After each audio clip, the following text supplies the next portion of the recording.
আমি আমার মাঠ ফসল জমি দেখতে আসতেছি। হায় হায় সর্বনাশ, এটা কি? এটা দেখছেন লক্ষ্য করে?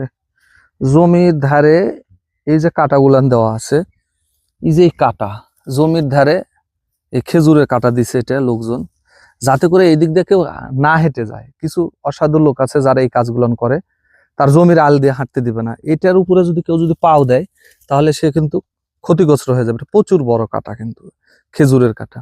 তা আসলে আমাদের এখনো সমাজে এরকম শ্রেণীর লোক আছে যারা এরকম এই যে জমির আল পাকার দিয়ে দিয়ে রেখেছে। এটা অনেক ক্ষতিকারক। একজন পথে যেতে লাগলে না দেখলে সে ক্ষতিগ্রস্ত হয়ে যাবে।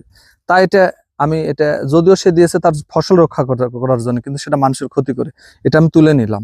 এটা তুলে নিয়ে এখন আমি এটা রেখে দিলাম এই যে এখানে, যেখানে একটা নিরাপদ একটা সংরক্ষিত জায়গাতে রাখলাম। এখানে এখানে রাখলে আর কোনো রকম মানুষের ভয় এবং ক্ষতি হওয়ার সম্ভাবনা নাই। এই জিনিসগুলো আমাদের করা উচিত আমি মনে করি, এবং এটা একটা সচেতনতামূলক। কারণ হলো আমরা কেউ যেন কারো পথ যেন গতিরোধ না করি।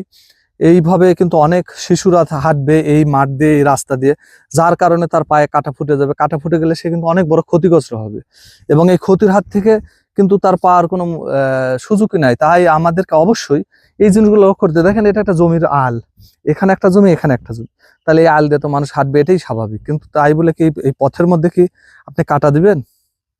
কাটা কিন্তু ইচ্ছা করে দেওয়া আছে, এটা হঠাৎ করে আসে না। এখান থেকে গাছ থেকে কেটে এই জমি আলা এখানে দিয়েছে, যার কারণে এখান থেকে মানুষ ক্ষতিগ্রস্ত হবে। আমি পথ দিয়ে যাচ্ছিলাম, আমি তুলে নিয়ে যাবার সুন্দর করে, আমিও ফালা দিলাম না, আমি একটা নির্দিষ্ট জায়গাতে ওখানে রেখে দিলাম। এই যে দেখেন, আমি নির্দিষ্ট যেখানে রেখে দিছি, এই যে এখানে রেখে দিলাম। কারণটা হলো এখানে আর কোনো মানুষের পথচারী পায়ে কাঁটাটা ফুটবে না। তাহলে রাসূল পাক সাল্লাল্লাহু আলাইহি সাল্লাম যখন হেঁটে যাচ্ছিল, এক বুড়ি নাকি পথে কাঁটা দিচ্ছিলেন। কাঁটা দেওয়ার অর্থ যে না, রাসূল পাক সাল্লাল্লাহু আলাইহি সাল্লামের গতিরোধ করার জন্য পায়ে কাঁটা ফুটে রাসূল পাক সাল্লাল্লাহু আলাইহি সাল্লাম এভাবে কুড়া লেজে রেখে দিচ্ছে। একজন মুসলমান আমাদেরকে এটাই হওয়া উচিত। তাহলে যে কাঁটা দেয় সে রাসূলকে কাঁটা দিচ্ছে তার পথে। এই জিনিসটা আমাদেরকে লক্ষ্য করতে হবে।